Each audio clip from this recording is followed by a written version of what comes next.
Hello, math students. The goal for this video is for you, by the end of it, to be able to say I can substitute and evaluate expressions using the order of operations.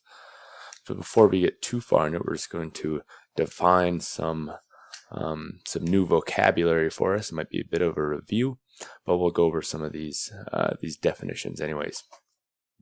So substituting is just replacing a variable with a number. So a variable is, let's say we have something like this. Like say we have a plus b equals what? Okay, so these are both variables. A and b are variables. So by substituting, I'm going to replace these variables with a number. So we'll solve this problem later on. The order of our operations is just an order agreed upon by all mathematicians and math students that should be followed closely. So remember your PEMDAs. So you do your parentheses, anything in parentheses or any sort of grouping first, and then you do your exponents, multiplication, division, addition, and subtraction. So make sure you do things in that order.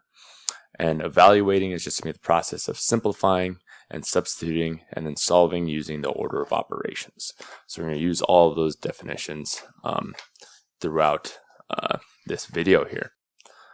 Let's say we're to have a equals 1 and b equals 2. So in order to substitute and evaluate this expression, I would go like this. I would go, all right, well, I'm going to substitute this variable a with the given number here. So we're giving a number of 1. So we know 1 plus and b equals 2. So I put 2 in right here. So 1 plus 2 equals, and we know that equals 3. So we know a plus b equals 3. So that is just a very basic example of substitute and evaluating an expression. So let's get into a couple, maybe a little bit more challenging problems right here. So we're given this. We're given 4x plus 10 over x minus 1 plus x plus 7. So we're going to substitute and evaluate. So generally speaking, I would plug in the numerical value for this this variable right here. I would put it in parentheses just to specify that I put that in, and we're going to be multiplying. So instead of writing x, I'm going to write 2. And I'm going to just put it in parentheses because this means 4 times x. So 4 times 2 plus 10 all over. All right. And instead of writing x right here, we're going to write 2. So put this in parentheses. So 2 minus 1. And then in parentheses, 2 plus 7.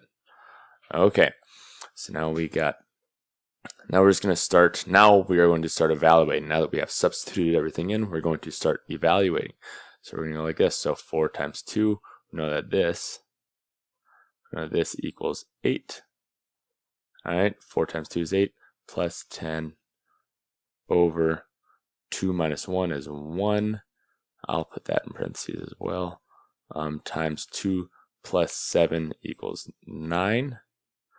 So now our last step in evaluating this is going to be 8 plus 10, so this is 18 over 1 times 9 is 9. 18 over 9 equals 2. 18 over 9 just means 18 divided by 9. So that is our answer right there. So let's give one last example before we wrap up this video. So we're given x cubed, and then in parentheses 4 minus z, so this means x cubed times a quantity 4 minus z all over 2y minus 3x. And we're given x equals 2, y equals 5, z equals 3.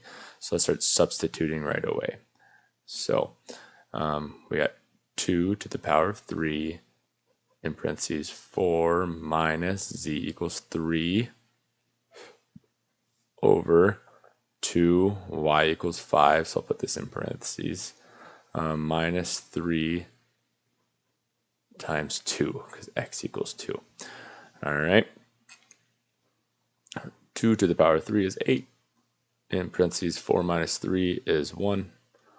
All over 2 times 5 is 10. Minus 3 times 2 is 6. So, one last step here, two last steps probably. We got 8 over 10 minus 6 is 4. 8 over 4 is 8 divided by 4. 8 divided by 4 equals 2. So we get a final answer of 2. So we've given you one kind of basic example and two maybe more complex examples of substituting and evaluating expressions. So I hope by now you can say I can substitute and evaluate expressions using the order of operations.